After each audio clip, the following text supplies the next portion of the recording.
ஒரு ஊர்ல ஒரு அப்பாவும் ஒரு மகனும் இருந்தாங்க. அந்த அப்பா ஒரு தொழிலதிபர். அவரை பொறுத்த வரைக்கும் நேரம் அப்படிங்கிறது ரொம்பவே முக்கியமானது. ஆனா இந்த பையனுக்கு நேரத்தோட முக்கியத்துவம் கொஞ்சம் கூட புரியல. தன்னுடைய நேரத்தை எப்பவுமே வீணாக்கிக்கிட்டே இருந்தான். தன்னுடைய பையனுக்கு நேரத்தோட முக்கியத்துவத்தை எப்படியாவது புரிய வைக்கணும் அப்படின்னு அந்த அப்பா நினைச்சாரு. அவரால் முடிஞ்ச அளவுக்கு அவனுக்கு நிறைய அறிவுரைகள் சொன்னாரு. ஆனா அவன் எதையும் கேட்கற மாதிரி இல்ல. அதனால இவனுக்கு இதை புரிய வைக்கணும்னா நம்ம ஒரு யுக்தியை தான் கையாளணும் அப்படின்னு அவர் முடிவு செய்தாரு. ஒரு நாள் அதனால அந்த அப்பா அந்த பையனை தன்னோட கார்ல உட்காத்தி வச்சுக்கிட்டு ஒரு பார்க்குக்கு கூட்டிட்டு போனாரு. அந்த பார்க்ல எப்பவுமே நிறைய பேர் உட்கார்ந்து பிச்சை எடுத்துட்டு இருப்பாங்க. இந்த அப்பா அங்க உட்கார்ந்துட்டு இருந்த 3 பிச்சைக்காரர்களை கூப்பிட்டு ஆளாளுக்கு ஒரு கட்டு பணத்தை கொடுத்தாரு. நம்ம கேட்டா 1 ரூபாய் கூட கொடுக்க மாட்டாரு. இப்ப இவ்ளோ பணத்தை வாரி வழங்குறாரே அப்படின்னு நினைச்சுக்கிட்டா அந்த பையன். அந்த அப்பாவுக்கு அந்த பையன் முகத்தை பார்த்தாலே அவன் என்ன நினைக்கிறான் அப்படின்னு புரிஞ்சுது. ஆனாலும் அவர் அவனுக்கு எந்த பதிலும் சொல்லல. அப்படியே அவனை கூப்பிட்டுட்டு தன்னுடைய வீட்டுக்கு போயிட்டாரு. நாட்கள் நகர்ந்தது. சரியாக 1 வருடம் முடிந்தது. அந்த 1 வருடம் முடிந்த நிலையில இந்த அப்பா அந்த பையனை மறுபடியும் அதே பார்க்குக்கு கூட்டிட்டு போனாரு. முந்தின வருஷம் அவர் 3 பேருக்கு பணம் கொடுத்தாரு இல்லையா? அதுல ஒரு பிச்சைக்காரன் எப்பவும் அவன் உட்கார்ந்துட்டு இருக்கிற அதே இடத்துல உட்கார்ந்துட்டு இருந்தான். இந்த அப்பா அவன் கிட்ட போய் கேட்டாரு, உனக்கு என்ன ஞாபகம் இருக்கா? நான் போன வருஷம் உனக்கு நிறைய காசு கொடுத்தனே, அந்த காசெல்லாம் நீ என்ன பண்ணுன? மறுபடியும் இங்கேயே வந்து உட்கார்ந்துட்டு இருக்கிறியே அப்படின்னு. அதுக்கு அந்த பிச்சைக்கார சொன்னா, உண்மைதான், நீங்க நிறைய பணம் கொடுத்தீங்க. அந்த பணத்தை என்ன பண்றதுன்னு எனக்கு தெரியல. அதை நேரா எடுத்துக்கிட்டு அடுத்த 2 மாசத்துக்கு நான் பிச்சை எடுக்கவே இல்லை. அந்த பணத்தை வச்சே சாப்பிட்டுட்டு சந்தோஷமா இருந்தேன். 2 மாசம் முடிஞ்ச உடனே பணம் எல்லாம் காலியா போயிருச்சு. மறுபடியும் இதே இடத்துக்கு வந்து உட்கார்ந்துட்டேன் அப்படின்னா. இப்போ இந்த அப்பா அவன் கிட்ட கேட்டாரு, உன் பக்கத்துல இன்னும் 2 பிச்சைக்காரர்கள் உட்கார்ந்து இருந்தாங்க இல்லையா, அவங்கள எங்க அப்படின்னு சொல்லி.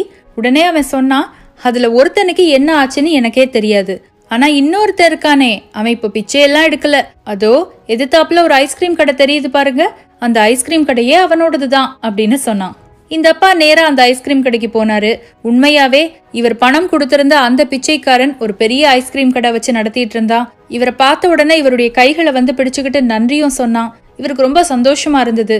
இவர் அவன்கிட்ட கேட்டாரு, நான் உன்னோட சேர்த்து இன்னும் 2 பேருக்கு பணம் கொடுத்தேன் இல்லையா, அதுல நல்ல உயரமா ஒருத்தன் இருந்தான்ல, அவனை எங்க அப்படின்னு சொல்லி. அதுக்கு அந்த ஐஸ்கிரீம் கடை வச்சிருந்த நபர் சொன்னாரு, கொஞ்ச தூரம் இப்படியே நீங்க போனீங்கன்னா ஒரு கும்பல் உட்கார்ந்து சீட்டு விளையாடிட்டு இருப்பாங்க. நீங்க கொடுத்த மொத்த பணத்தையும் அவன் அந்த சூதாட்ட கும்பல் கிட்ட தான் கொண்டு போய் கொடுத்தான். சூதாட்டம் இல்லையா, கொஞ்சம் விளையாடின உடனேயே அவனுக்கு இன்னும் நிறைய விளையாடணும்னு ஆசை வந்துருச்சு. மறுபடியும் பிச்சை எடுத்து மறுபடியும் சூதாட ஆரம்பிச்சிட்டான். இப்போ கூட நீங்க போனீங்கன்னா அந்த பக்கம் அவனை பார்க்கலாம். காலையில நல்லா பிச்சை எடுத்துட்டு சாயங்காலம் அந்த பக்கத்துல போய் உட்கார்ந்து சூதாடுவான். நீங்க அவனுக்கு அந்த பணத்தை கொடுத்ததுக்கு கொடுக்காமலே இருந்திருக்கலாமோன்னு எனக்கு பல நாள் தோணும் அப்படின்னு. இப்போ அந்த அப்பா தன்னுடைய மகனை பக்கத்துல கூப்பிட்டு வச்சுக்கிட்டு அவனுடைய தோல்ல கை போட்டுட்டு சொன்னாரு, நான் இந்த 3 பேருக்கும் ஒரே நாள் ஒரே அளவு பணத்தை தான் கொடுத்தேன். அதுல ஒருத்தன் அந்த பணத்தை வச்சு என்ன பண்ணணும்னு கூட தெரியாம போன வருஷம் நம்ம என்ன நிலைமையில பார்த்தோமோ அதே நிலைமையில தான் இன்னும் இருக்கான். இன்னொருத்தன் அதே பணத்தால சூதாட்டத்துக்கு அடிமையாகி தான் ஏற்கனவே இருந்ததை விட மோசமான ஒரு நிலைமையில இருக்கான். ஒரே ஒருத்தன் மட்டும்தான் அதை மிக சரியாக பயன்படுத்திட்டு எல்லாருமே பாராட்டுற அளவுக்கு உயர்ந்திருக்கான். அதுக்கு காரணம் என்னன்னா, நான் கொடுத்த பணத்தை அவன் வெறும் பணமா மட்டும் பார்க்கல, முதலீடா பார்த்தான். அவன் அந்த பணத்தை முதலீடா பார்த்ததுனாலதான் அந்த பணம் அவனுக்கு ஒரு எதிர்காலத்தையே கொடுத்திருக்கு. இந்த பணத்தெல்லாம் ஒரு பக்கம் வச்சிரு. நமக்கு கொடுக்கப்படுற நேரம் அப்படிங்கிறது பணத்தை விடவும் அதிக மதிப்பு வாய்ந்தது. நம்ம நினைச்சா நம்முடைய நேரத்தை மொத்தமா வீணாக்கவும் முடியும். அந்த நேரத்தையும் வீணாக்கி நம்ம ஆரோக்கியத்தையும் சேர்த்து கெடுத்துக்கவும் முடியும்.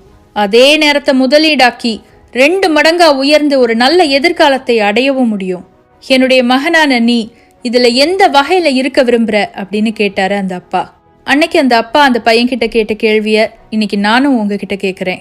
எப்படி அந்த பிச்சைக்காரர்கள் எல்லாருக்கும் பணம் கொடுக்கப்பட்டதோ அதே மாதிரிதான் நம்ம எல்லாருக்கும் ஒவ்வொரு வருடத்தின் ஆரம்பத்திலும் 365 நாட்கள் கொடுக்கப்படுது. இதோ இந்த 1 வருடம் முடிஞ்சாச்சு, அடுத்த வருடம் பிறக்க போது. நமக்கு கொடுக்கப்படுற அந்த அடுத்த வருடத்தை நம்ம எப்படி பயன்படுத்த போறோம்? அந்த முதல் நபரை மாதிரி வீணாக்கிட்டு இப்போ இருக்கிற இதே நிலைமையில அடுத்த வருடமும் இருக்க போறோமா? அந்த 2வது நபரை மாதிரி இந்த நேரத்தை தவறா பயன்படுத்தி இதை விட மோசமான ஒரு நிலைமையில இருக்க போறோமா? அல்லது வெற்றியடைந்த அந்த 3வது நபரை மாதிரி நம்முடைய நேரத்தை சரியாக திட்டமிட்டு அதை முதலீடு செய்து நம்முடைய எதிர்காலத்தை வளமுள்ளதாக மாற்றப் போகிறோமா? என்னுடைய நேரத்தை நான் சரியா பயன்படுத்தணும்னு மட்டும்தான் நினைப்பேன். நீங்க எல்லாரும் கூட அதே மாதிரி உங்க நேரத்தை மிக சரியாக பயன்படுத்தி முன்னேறணுங்கிறது தான் என்னுடைய விருப்பமும். அந்த விருப்பம் நிறைவேறி இந்த வருடம் உங்களுக்கு மிக சிறப்பான வருடமாக அமைய என்னுடைய வேண்டுதல்களும் வாழ்த்துக்களும்.